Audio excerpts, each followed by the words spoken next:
Perdón. Ahí está. Y otro tema es que cuando se diseña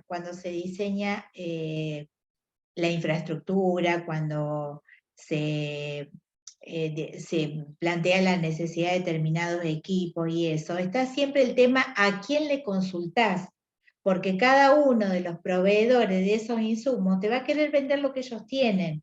Entonces no tenés a veces quien te asesore correctamente con respecto a cuál va a ser el material más conveniente, cuál va a ser la disponibilidad del espacio más conveniente, cuál va a ser el equipo. Ustedes piensen que cada equipo que va a un centro de salud, cada equipo de diagnóstico, necesita una infraestructura especial.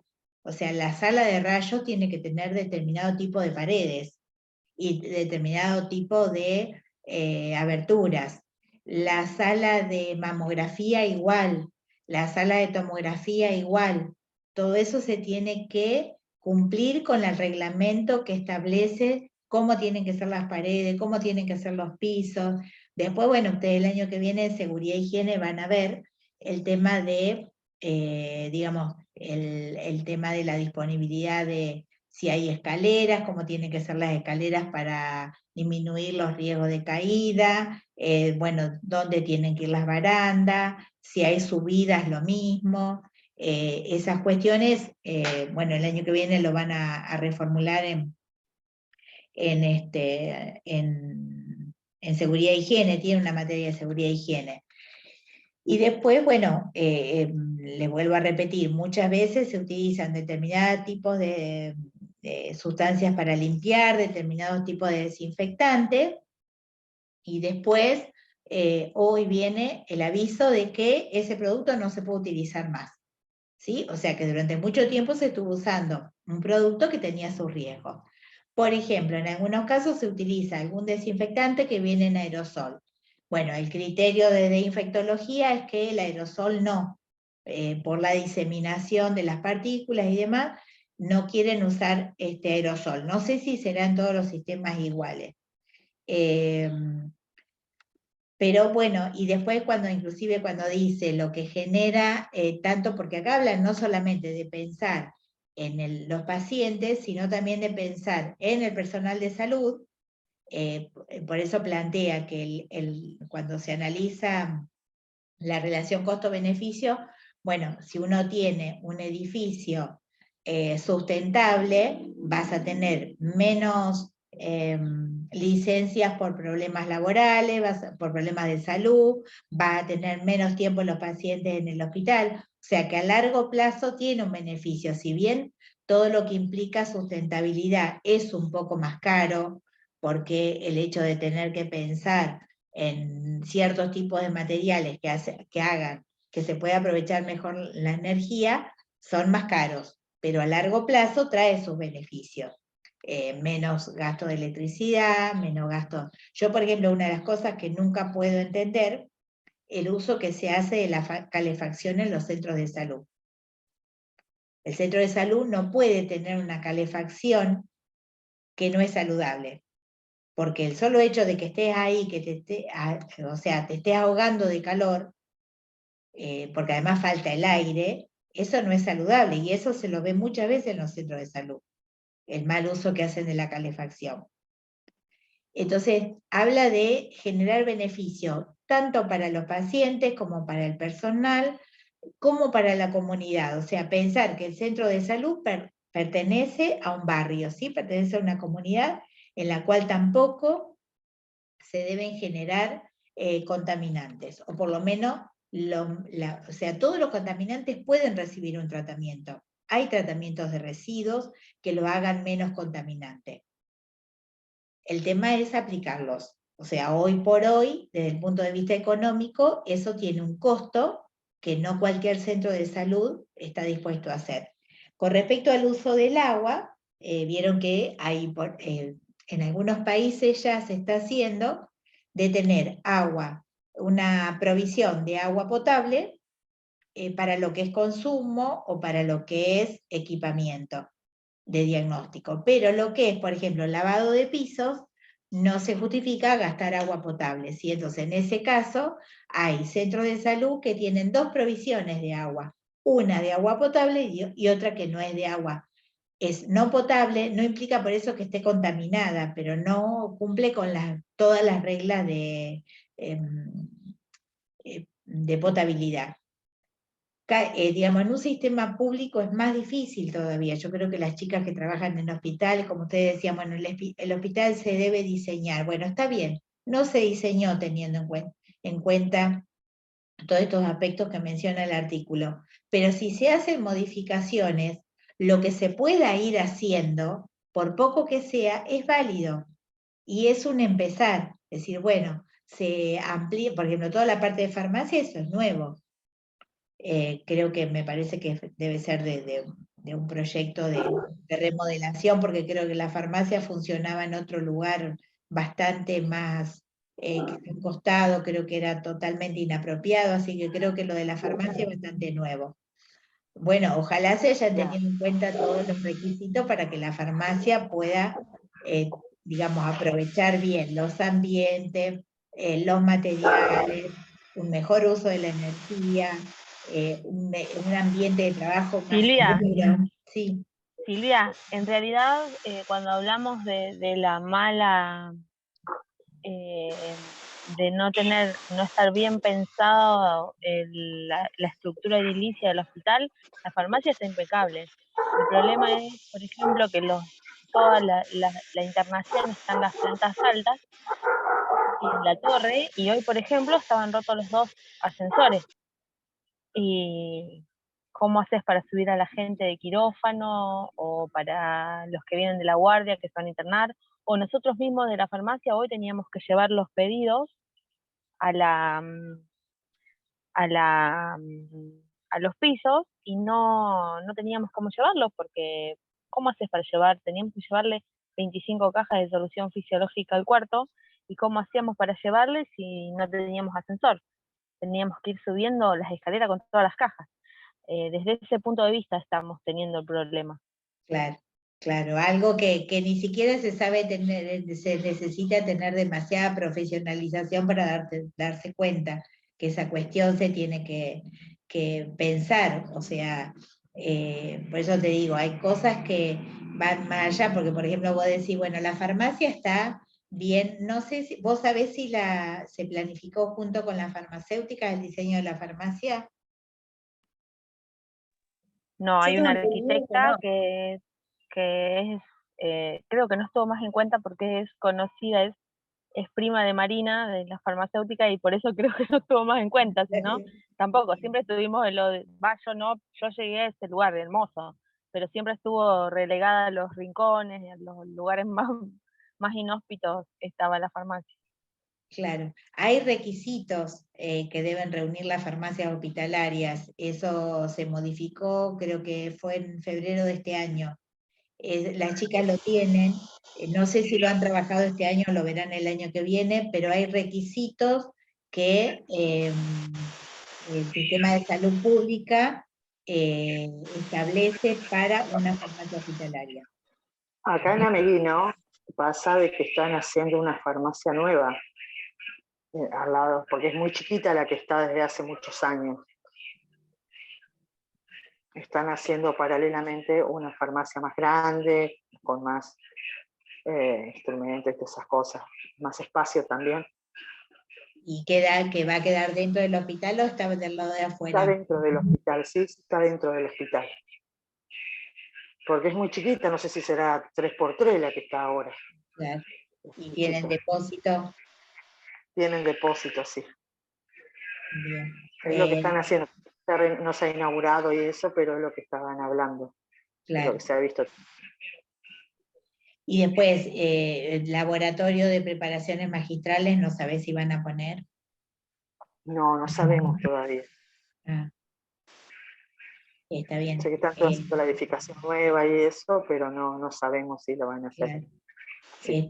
Los requisitos para el laboratorio, eso lo establece, creo que lo controla Salud Pública. Antes de habilitarlo, inclusive tiene que estar, antes de la habilitación se controla todo, el material de los pisos, el material de las paredes, los servicios, luz, gas y agua, y todo lo que es desagües. Eso tiene que estar todo controlado antes de habilitarlo. Creo que eso, los planos se presentan primero, se habilitan, y recién después, cuando se hace la obra, creo que se va controlando que se cumplan con esos requisitos. Por lo que sé, muchos de los hospitales de la provincia, la farmacia no está en condiciones.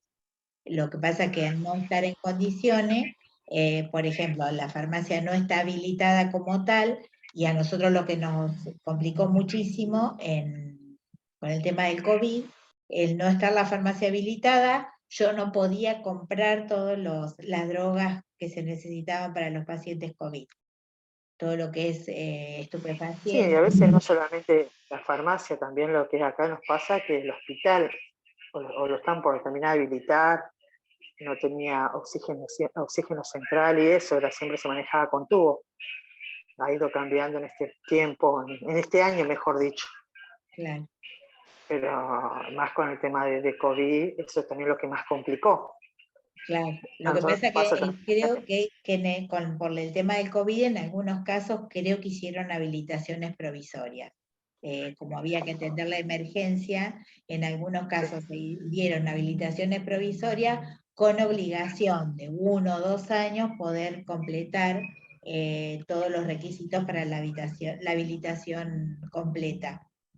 Hoy por hoy les vuelvo a repetir, creo que creo que eso lo sabemos todos los sistemas están tratando de resolver cuestiones muy urgentes, como es el hecho de disponer de camas, disponer de profesionales, de disponer de los insumos que creo que lo que es infraestructura y lo que es uso sustentable de energía y menos uso de sustancias contaminantes y mejor uso del agua y mejor uso de los residuos, creo que eso está relegado.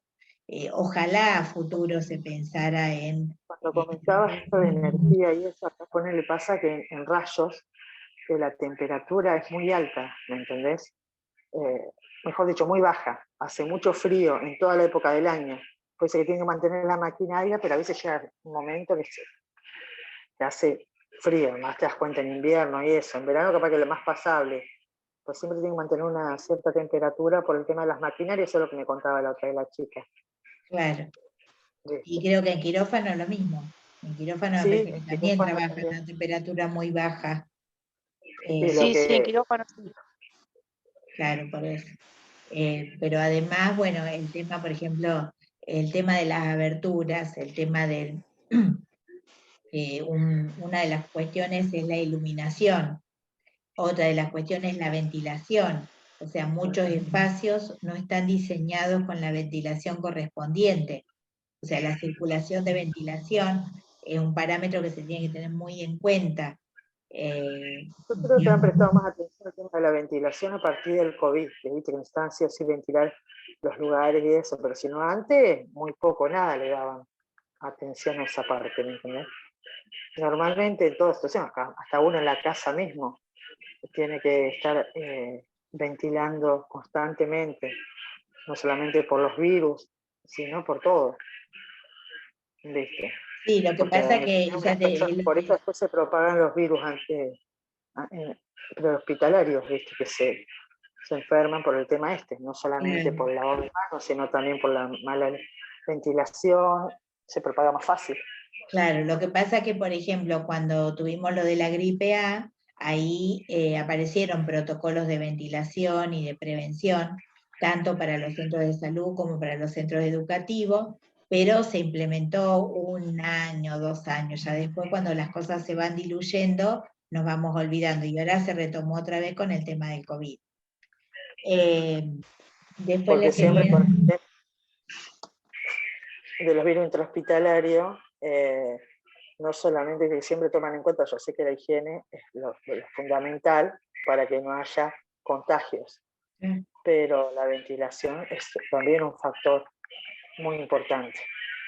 Claro, porque el tema es que lo de la ventilación, los contaminantes que tiene el aire, hablemos de microorganismos, hablemos de sustancias químicas, porque vieron que ahí en el artículo mencionan los clorofluorcarbonados, que son sustancias que se emiten al utilizar los aerosoles. Eso no los vemos, no podemos medir o evaluar o darnos cuenta que hay contaminantes en el aire.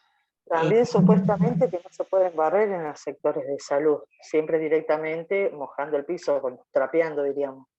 Claro. Con el trapo de piso mojando, no barrer por las partículas, el polvo y eso. Claro. Bueno, hay diferentes formas también en el tema de limpieza que se lo toman en cuenta más por ese lado, que el doble balde y esas cosas, pero no se puede, con el tema de barrer no se puede. Es lo que se tiene en cuenta, ya ponen en el hogar, lo están haciendo también. Claro. ¿Viste? Tiran agua, baldean, usando siempre el trapo de piso. Una forma de prevención también, ¿viste? Sí. Después otra de las cuestiones es el tema de la calidad del agua, ¿sí? El tema es que, por ejemplo, uno de los problemas que tenemos, no sé si es toda la cuenca, pero una amplia cuenca de lo que es 9 de Julio, Los Toldos, Junín y demás, nosotros pertenecemos a una cuenca salada. Por lo tanto, el agua potable puede ser el que consideramos o se distribuye como potable, uno la considera que no puede afectar a la salud, porque ¿qué pasa? El tema es que desinfecta con cloro, y el nivel de cloro no es el mismo en todas las horas del día, entonces hay distintos lugares donde el nivel de cloro es muy alto, hay horas del día en que es muy alto, y otras horas del día donde es mínimo. Y en el caso de las sales hay dureza. Las sales de calcio y de magnesio generan dureza. La dureza es lo que genera el sarro. Entonces muchos equipos pueden estropearse justamente por la formación de sarro. O sea, cualquier sistema de calentamiento de agua y demás tiene una vida útil mucho menor cuando el agua es agua dura, se le llama, que es agua que produce sarro. Y otra cuestión también, me estaba acordando ahora que, por ejemplo, si la calidad del agua no es adecuada, ¿sí? En cuanto a sustancias químicas o en cuanto a microorganismos, hay filtros. El tema que todo lo que es filtración de agua es caro, los insumos son caros. Por lo tanto, también poder contar con agua totalmente apta para un centro de salud no es tarea fácil. También, como decías, que el agua, se usarían 2 clases de agua, una potable y la otra serían las que usamos como bomba. Nosotros usamos, ¿viste? Para regar y eso, las bombas, las perforaciones. Claro, sí. Bueno, acá nos pasa que se puede tomar el agua potable, ¿viste? Que en algunos otros lados no, se tiene que comprar porque es salada el agua por bomba. Pero El agua, vos decís, el agua de perforación no es de apta para perforación no tomar. se puede tomar, y acá también la potable también, que en otros lados, yo he ido a Lincoln y es muy mal sabor, normalmente creo que la compran el agua. ¿Y qué problema Para tiene el consumir. alcohol? No sé que me comentaban que no sé, que le habían encontrado algo así, arsénico, supuestamente. Sí, 9 de julio también tiene arsénico. Viste que uno escucha, no sé, pero viste que vas allá y normalmente todos compran agua. Acá Claro. hasta ahora no ha pasado. Hay gente que compra agua y todos los negocios y eso, pero es otra cosa, pero por ahora se puede tomar, no hay ningún problema. Pero bueno, en las clases que vos decías, de diferentes aguas en un establecimiento hospitalario, se toma en cuenta de esa forma, una cosa es potabilizada, Claro, y la otra claro. con perforación.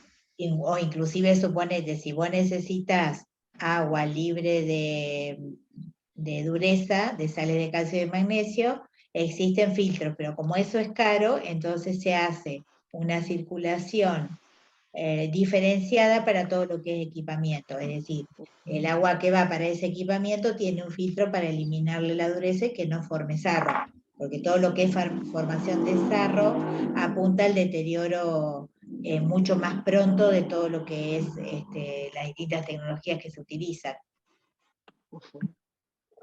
Sí. Después, otra cuestión, bueno, acá mencionaba, inclusive hay una comparación de costos, de cuáles son los ahorros, pero habla siempre de ahorros a largo plazo, cuando se construye un edificio saludable. Bueno, después hablan de una experiencia que hubo en una fábrica de plaguicidas en la India, y a partir de eso, bueno, ¿cuál fue la propuesta de instalar una clínica que tiene paneles solares, que utilizan materiales libres de tóxicos y propios del entorno, tienen refrigeración y calefacción solar pasiva, recuperan el agua de lluvia, porque esa es otra de las cuestiones también que hablaba el artículo, cómo se puede hacer un desagüe pluvial para, digamos, poder utilizar ese agua de lluvia, que en algunos casos, por ejemplo, para lavado de piso, o alguna otra cuestión, se puede utilizar también el agua de lluvia, o también controlar el desagüe, los desagües pluviales para que no sean contaminantes. Después otra de las cuestiones, bueno, el tema de la ventilación lo dijimos, el tema de la luz, dice también el tema de no generar islas de calor. Islas de calor es lo que yo le decía, son ambientes que, digamos, se genera un microclima humano que es poco saludable y con mucho gasto de energía. Hay una propuesta, que creo que eso se había empezado a hacer en Chile, que hacen la instalación de techos con vegetación.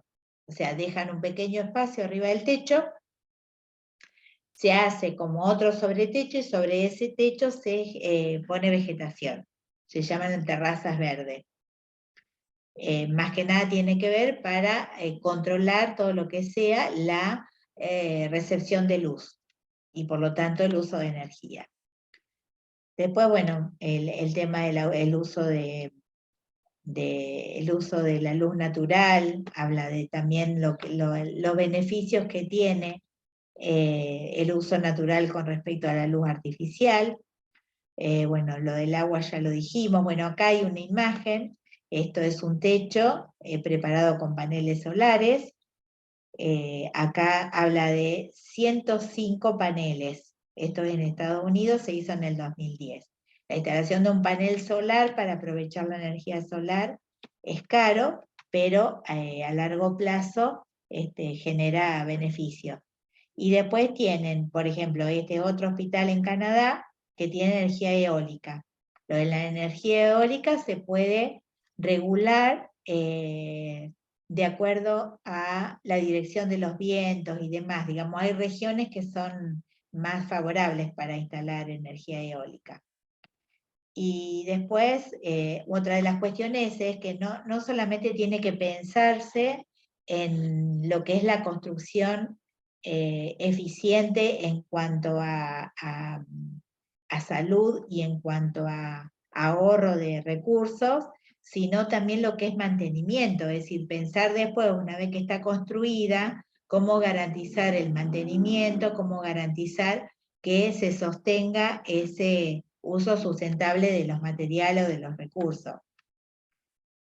Otra de las cuestiones también,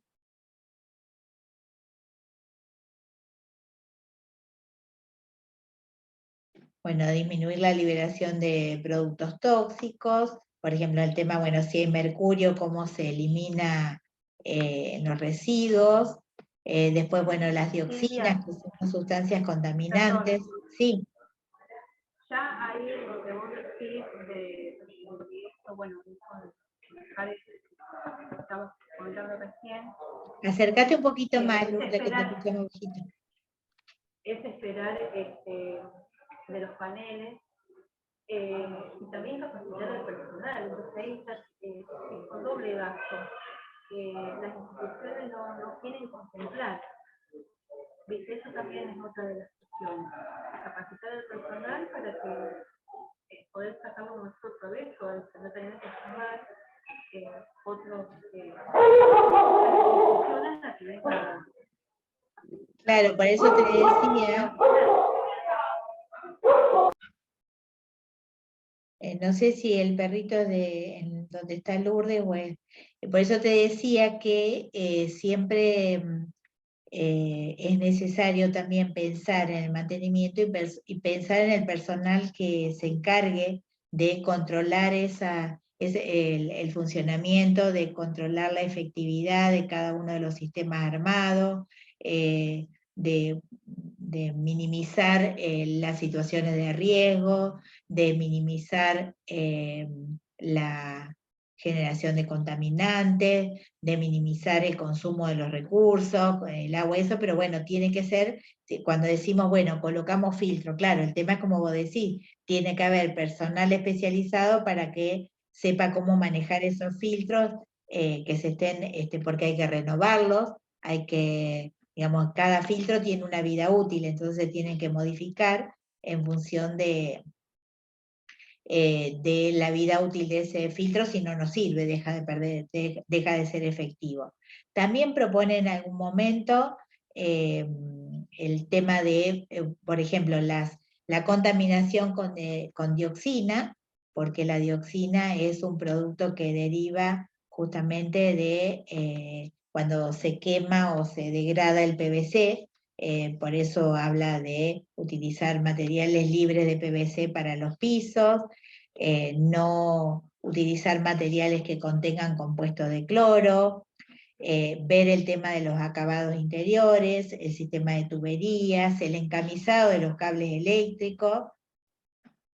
La incineración también es una fuente importante de dioxinas. La incineración en los centros de salud sigue siendo una alternativa para lo que es ciertos productos tóxicos, pero eso no se puede hacer ya, por eso existe la posibilidad de que haya una empresa que retira todo lo que es residuo patológico o residuos tóxicos. Si bien no está bien determinado si retiran todas las sustancias tóxicas, porque las sustancias tóxicas hay que inactivarlas o ponerlas en lugares sellados antes de que venga el distribuidor que retire ese tipo de residuos. El plomo es otro elemento que aparece mucho en distintos tipos de pinturas. Hay pinturas, ahora en teoría todas las pinturas son libres de plomo y cadmio, pero antes venían muchas pinturas con plomo y cadmio. El tema es que una vez que se detecta la posibilidad de riesgo de determinada sustancia, lo que está, es decir, generalmente es muy difícil que cambien esos materiales por materiales menos contaminantes. Y después también bueno, acá proponen, fíjense en que hospitales saludables, acá aparentemente es como un espacio para las plantas y demás, espacios verdes, eso es lo que proponen siempre para el centro de salud, que no solamente sean en la parte exterior, sino pequeños espacios verdes e iluminados en el centro, entre el resto de la construcción de un centro de salud. Eso en muchos centros de salud sí lo vemos. Vemos esos espacios pequeños, pero iluminados y con vegetación. Y después otra de las cuestiones es que también el tipo de mobiliario, ¿sí? Probablemente muy pocas veces se va a comprar un mobiliario que sea apto para un centro de salud. Generalmente uno va a comprar muebles y uno compra, generalmente para los centros de salud se compra lo más económico. Y bueno, y después otra de las cuestiones son los materiales, por ejemplo, el instrumental quirúrgico, cuando son materiales que son fácilmente oxidables, cuando son de mala calidad. Eso es un costo bajo en primera instancia, pero a largo plazo tiene sus consecuencias y sus gastos más importantes. Bueno, era una cuestión que yo me parecía que era importante que lo compartiéramos. Seguramente no implica eso, o sea que el hecho de que uno no lo pueda ver todavía en los centros de salud. Bueno, acá si ven esta foto, acá hay un mariposario. En un centro de salud donde en el patio interno han armado un mariposario. digamos, qué importante, me pareció interesante. Tiene Bueno, efecto terapéutico para el paciente. por eso esa pensé lo vista. mismo, pensé lo mismo. Yo creo que el efecto terapéutico del verde con respecto al cemento es muy marcado, y más aún si vos tenés ahí alguna mariposita.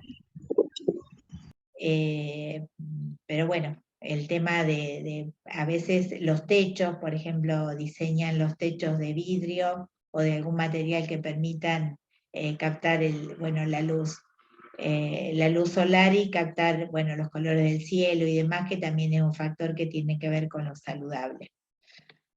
Después me quiero acordar también,